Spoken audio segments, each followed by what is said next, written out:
पिछले कुछ हफ्तों से लद्दाख LAC पर हलचल काफी ज्यादा बढ़ चुकी है। ट्रूप्स की मूवमेंट दोबारा से तेज हो गई है।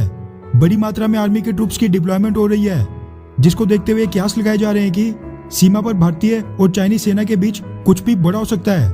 पिछले कुछ सालों की बात करें तो LAC से सटे इलाकों में अब इंफ्रास्ट्रक्चर और रोड कनेक्टिविटी का काम पहले के मुकाबले काफी तेजी से चल रहा है, जिसकी वजह से अब भारतीय सेना के जवानों की डिप्लॉयमेंट के साथ साथ आर्टिलरी, तोपें, टैंक्स वगैरह की डिप्लॉयमेंट पहले के मुकाबले अब थोड़ी ज्यादा तेजी से हो रही है। भारत और चाइना दोनों देशों के बीच सीमा विवाद की बात करें तो ये बस पहाड़ी क्षेत्र या फिंगर 4 से 8 के बीच तक सीमित नहीं है, बल्कि दोनों देशों के बीच में ये स्थिति पैंगोंग लेक के अधिकार क्षेत्र को लेकर भी बरकरार है, क्योंकि पैंगोंग लेक का कुछ हिस्सा भारत के क्षेत्र में आता है तो वहीं बाकी का कुछ हिस्सा उस इलाके में आता है जिसको फिलहाल चाइना कंट्रोल कर रहा है। इसकी वजह से कई बार पैंगोंग लेक में चाइनीज बोट्स भारत की सीमा में आ जाती हैं और कई बार भारतीय बोट्स चाइना के कंट्रोल वाले पैंगोंग लेक के हिस्से में चली जाती हैं। वैसे ये बात भी सच है कि पैंगोंग लेक में जो चाइनीज PLA के पास बोट्स थी वो भारतीय बोट्स के मुकाबले ज्यादा एडवांस थी, जिसकी वजह से पैंगोंग लेक में उनके पास थोड़ा सा एज था। जमीनी और हवाई स्तर पर तो भारतीय सेना और वायुसेना चाइना को भरपूर टक्कर दे रही है, लेकिन अब पैंगोंग लेक में भी कोई कमी ना रह जाए, भारतीय सरकार ने अब इसका भी इंतजाम कर लिया है, जिसके बाद चाइना को जो पैंगोंग लेक में बढ़त मिली थी वो काफी हद तक खत्म हो जाएगी। दरअसल the times of India, the print, ABP news और कई बड़े बड़े मीडिया हाउस के वाले से मीडिया रिपोर्ट सामने निकल कर आ रही है कि भारतीय सेना ने चाइना को काउंटर करने के लिए 17 बहुत ही एडवांस लेवल की बोट्स का ऑर्डर प्लेस कर दिया है। रिपोर्ट्स के मुताबिक ये बोट जो भारतीय सेना खरीद रही है ये लगभग 35 फीट लंबी होंगी, यानी एक आम ट्रक या फिर बस के डबल।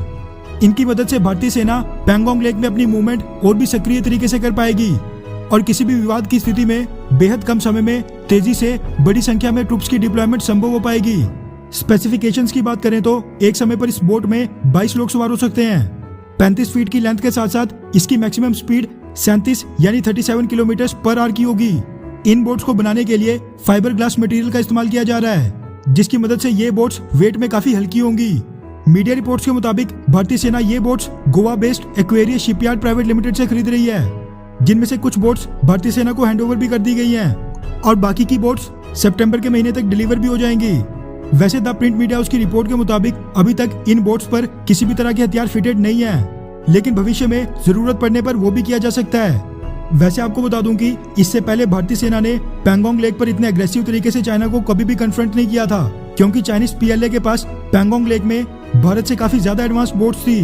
मगर अब इस तरह की बोट्स भारतीय सेना के पास आने के बाद अब ये माना जा रहा है कि पैंगोंग लेक में भी दोनों देश अब आमने सामने आ जाएंगे।